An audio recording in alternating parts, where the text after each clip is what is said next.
Bonjour à tous, alors dans cette vidéo on va parler des points d'entrée dans la stratégie du basket trading. Alors les points d'entrée ils sont vraiment déterminés par une succession d'activités d'analyse que je vais vous expliquer ici en deux parties. Il y aura une première partie qui va être partagée sur les réseaux sociaux, sur YouTube. Il va y avoir une deuxième partie qui va aller bien plus en détail sur l'utilisation du scanner qui va être disponible en privé dans le canal Discord pour tous les membres de la famille qui ont le scanner. Donc on va commencer ici. Initialement, l'analyse elle est faite en choisissant la devise grâce à l'indicateur Power. L'objectif étant de trouver une devise qui sort du lot qui va être Strong ou Weak across the board. Il n'y a aucun sens à choisir une devise qui est sideways, qui est plate, tout simplement parce qu'on ne sait pas sa direction. Vu qu'on a une stratégie qui poursuit la tendance et qui vise à prendre les breakouts, tout ça, ça va être expliqué dans la deuxième partie de la vidéo. C'est lié à énormément de travail. Donc je pense qu'une fois que je vais vous l'expliquer, vous allez comprendre.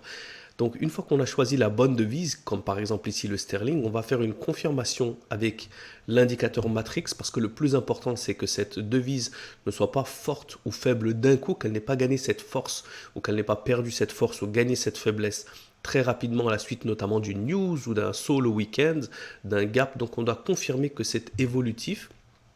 Dans la deuxième partie, j'expliquerai en détail justement les différents types de confirmation grâce à l'indicateur matrix. Et une fois qu'on a choisi cette devise grâce à l'indicateur Power, on l'a confirmé grâce à l'indicateur matrix, et bien là maintenant on va rentrer dans la partie analyse technique avec le système des 5 étoiles. Donc le système des 5 étoiles, en regardant ici, on a vraiment tout qui a déjà été préparé par le scanner, aussi bien les tendances, le range, les supports et les résistances, les locks, la confirmation avec la GMT7. Donc tout ça, c'est confirmé.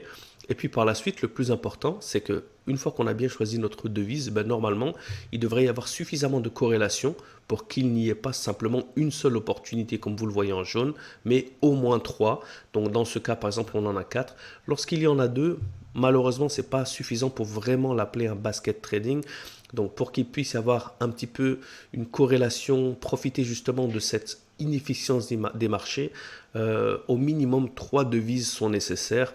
4 sont intéressantes. Là, comme vous pouvez le voir, il y en a une cinquième qui s'allume en temps réel. Pour qu'elle s'allume, il faut que l'autre devise, par rapport à la devise qu'on a choisie, soit au minimum à plus 1 ou moins 1 à l'opposé, c'est-à-dire qu'ici on a plus 4, donc il faut que ça soit plus faible que moins 1.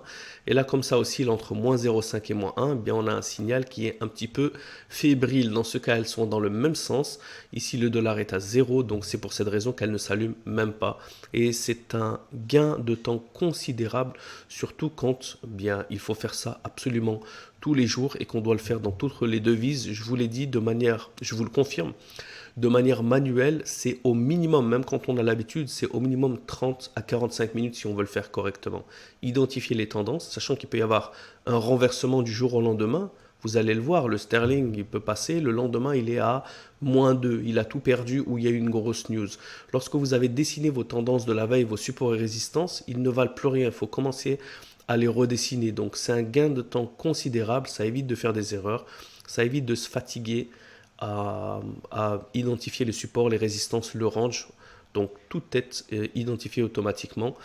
Et je vous invite donc à suivre la deuxième partie où on va rentrer justement dans le vif du sujet, où je vais vous donner tous les détails théoriques justement sur la confirmation de ces points d'entrée. Je vous dis à très bientôt la famille. N'oubliez pas de poser des questions. Il y aura bien sûr d'autres vidéos d'éducation plus détaillées. Ça, c'est simplement une pour également donner de la valeur au Discord. Pourquoi? Parce que je reçois beaucoup de feedback. C'est un nouveau réseau social que j'ai envie d'ajouter également à la série. Donc, c'est pour cette raison que je crée un petit peu cette vidéo en double partie. Mais ne vous inquiétez pas. Vous avez vu les vidéos très longues que j'ai offertes auparavant de plus d'1 heure. J'en ai fait même plusieurs. Donc, il y en aura d'autres. N'hésitez pas à poser vos questions. Et je vous retrouve très bientôt. Ciao, ciao.